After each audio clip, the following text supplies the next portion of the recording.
नमस्कार दोस्तों, आज की हमारी वीडियो भगवान विष्णु के 8वें अवतार कृष्णा अवतार के बारे में है। सूरसेन नाम के एक राजा थे।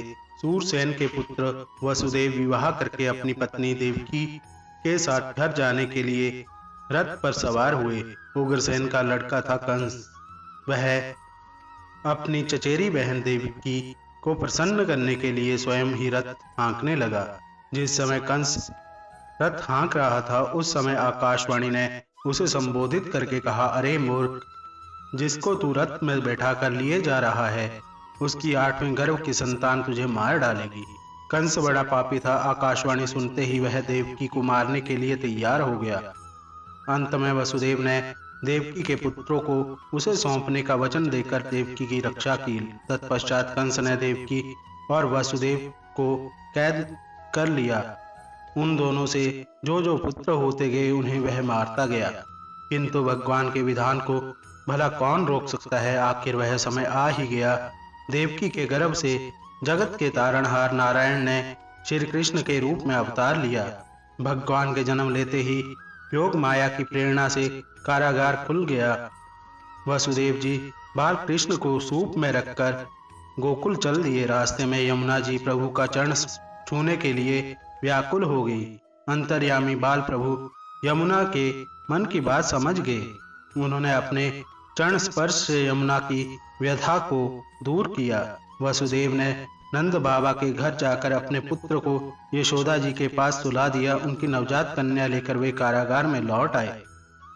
बालक श्री कृष्ण को पाकर नंद और यशोदा की प्रसन्नता का ठिकाना न रहा। यशोदा को पुत्र हुआ है यह सुनते ही पूरे गोकुल में आनंद छा गया। वहां भगवान अपनी बाल लीला से यशोदा को नित्य रिझाते रहते थे। उनकी बंसी की धुन पर सभी मोहित हो जाते थे। गोपियों के घरों से माखन चुराने के कारण वे माखन चोर कहलाए। श्री कृष्ण ने बचपन में ही खेल खेल में पूतना, बकासुर, तृणावर्त आदि का विनाश किया। वे एक उंगली पर गोवर्धन पर्वत उठाकर इंद्र का घमंड चूर कर दिया। एक दिन भगवान अपनी मित्र मंडली के साथ गेंद खेल रहे थे। गेंद यमुना जी में गिर गई। बालक श्री कृष्ण जी गेंद निकालने के लिए यमुना नदी में कूद पड़े। यमुना में कालिया नाग रहता था। भगवान उसका मान मर्दन कर उसके फन पर नृत्य करने लगे। इस प्रकार भगवान ने छोटी अवस्था में अनेक लीलाएं की। कुछ समय बाद श्री कृष्ण अक्रूर के साथ गोकुल से मथुरा आए।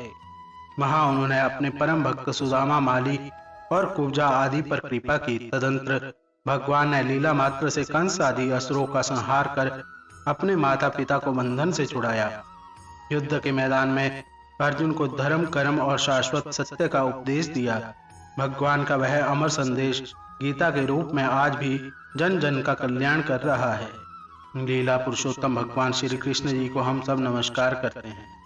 तो दोस्तों, उम्मीद करते हैं आपको आज की वीडियो पसंद आई होगी। तो वीडियो को लाइक, शेयर और कमेंट करना ना भूलें तथा अगर चैनल पर नए हो तो चैनल को सब्सक्राइब करके बेल आइकन को ऑन कर लें। जय श्री राधे कृष्ण।